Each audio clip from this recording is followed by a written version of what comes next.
Ano daw ang favorite palaman niya sa pandesal? And do you have any stories from your father or your mother? Ay, by the way, ma'am, one of the most humble customers namin dito, yung nanay ninyo bumili dito ho. Kaya, do you have any stories about pandesal? Anong palaman ninyo paborito, ma'am? Welcome, ma'am. Thank you, Sir Wilson Flores. Unahin ko po muna ang aking mga pagpapasalamat.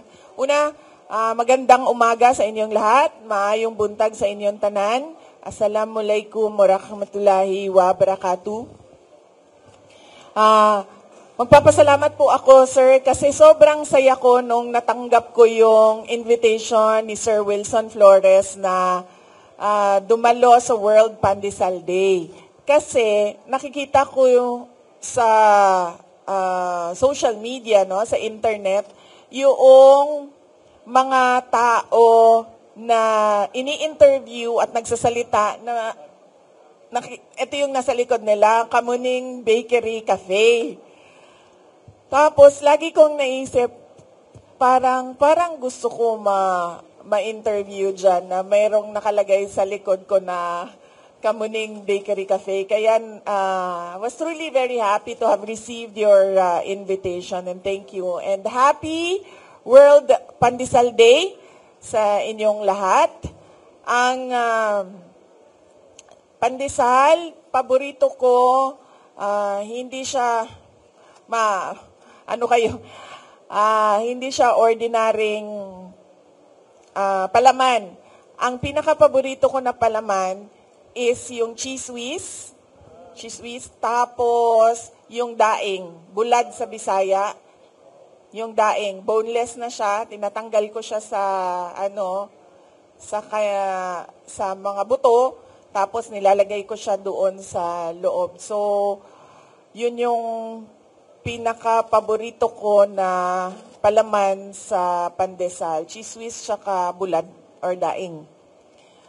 Meron akong maalala na nangyari sa akin noong bata pa ako sa pandesal at sa bulad.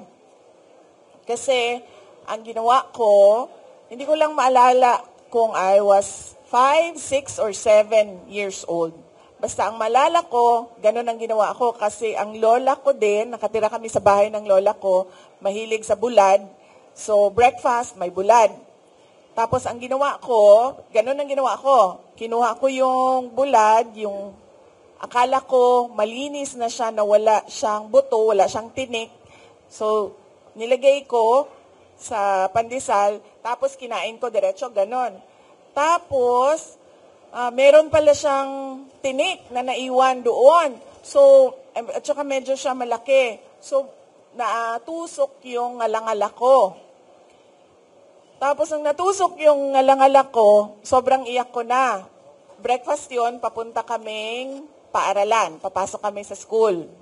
Tapos sa sobrang iyak ko, na sabi ni dating Pangulong Rodrigo Duterte, papa ko, sabi niya sa akin, gusto mo ba na wag nang pumasok ng school, sumama ka na lang sa akin? Ay, sa paniwala ko, yan yung naisip niya na paraan para tumigil ako sa kakaiyak ko doon sa sobrang sakit nung tinik sa ngalangala ko. Tapos sabi ko kaagad, oo. So maalala ko yung araw na yon na tinik ako ng buto ng daing doon sa pandesal na kinain ko. Pero na-absent ako at sumama ako sa Hall of Justice. Tsaka sa Hall of Justice pa yon, no? So, mas bata pa pala ako noon. 4 siguro. Yes, 4. Oo, so sumama ako doon. At gusto ko kasi doon sa Hall of Justice kasi busy si PRD nagtatrabaho siya. So, pag sinasama niya ako, paikot-ikot ako niyan, akyat sa taas, sa baba, sa labas. So, the usual na bata na kung saan-saan umaabot. So, yun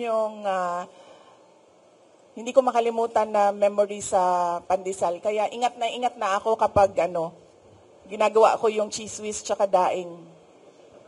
Kaya pala kayo naging lawyer, 4 years old, nasa Hall of Justice na kayo. Oo, maalala ko pa, sa office, no? Sa mga office ng prosecutors. Kasi maraming prosecutors eh. Iba-iba yung opisina nila, iba-iba yung style ng opisina nila, iba-iba yung kanilang routine sa opisina. At maalala ko pa, bata pa ako, marunong na ako mag-typewriter. Kasi may typewriter, 'di ba, sa office. Tapos doon ako naglalaro kasi yung secretary ni PRD, para hindi ako paikot-ikot kung saan-saan, binibigyan ako ng mga scratch paper at pinagta-type ako kahit hindi pa ako marunong magbasa. Yes. Thank you.